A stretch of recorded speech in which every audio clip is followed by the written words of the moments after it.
Glendale teens. I'm here to tell you about the latest take and make craft we have available for you at the Glendale Public Libraries. This time it's Perler Bead kits. So we're going to give you a little pegboard and some beads, and you can make whatever design you would like.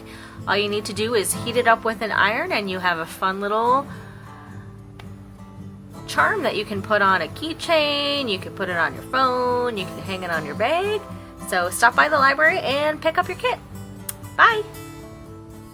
So in your kit, you're going to get a square of parchment paper, which you'll use when you iron your beads at the very end. You are going to get a square pegboard that looks like this. The edges have little connector parts on them, so if you had multiple pegboards, you could connect them together and make a large perler bead design, but you're only going to get the one in your kit.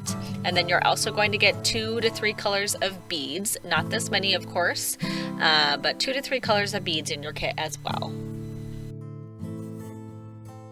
Alright, so first things first, you are going to open up your beads that are in the bag that comes in the kit, and you will decide what design you would like. So you're going to place the beads on the pegboard, like I'm doing here.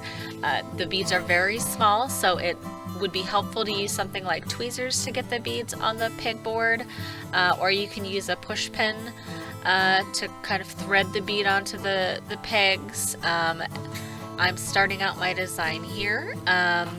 You'll have more than 2 colors in your kit, but my design only requires 2 colors.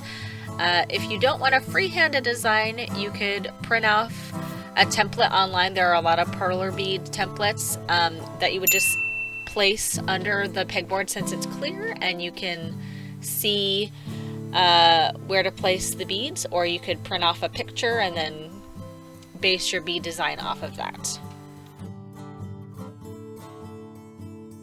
So here I've almost completed my design. You can see hopefully what it's going to be, and I've started threading the beads onto a push pin and putting them onto the pegs that way because it's a little easier, as I'm doing here. It does take a little longer, but it will keep your beads from sliding everywhere, so it's pretty handy.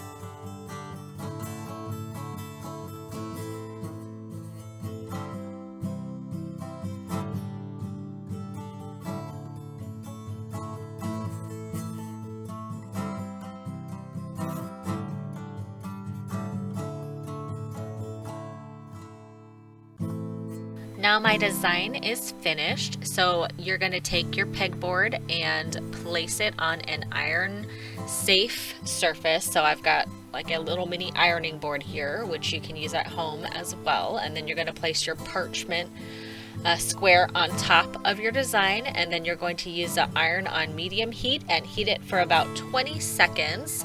If your iron isn't bigger than the design, you're going to want to move it in a circular motion over the beads while it heats, but since I have a very large iron, it just covers the entire design, and my iron has a handy counter on it, so I know how long I've applied the iron onto the design. So 20 seconds are up. We're gonna check. It looks like the beads haven't quite adhered, so what we're gonna do is just do it again for 20 more seconds on medium heat with the iron.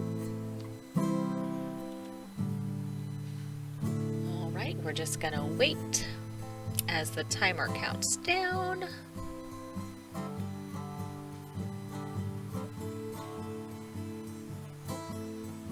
Alright, let's check. Oh, it looks like it did adhere and it actually stuck to the bottom of the iron, and there's my design. So once it's adhered, you can take your design off the pegboard. Mine came off naturally. You're gonna unstick it from the parchment if it's a little stuck like mine, and then you're actually gonna put the parchment on the other side of the beads and then just heat them again for 20 seconds to make sure both sides have been heated. So we'll just wait for it to count down again.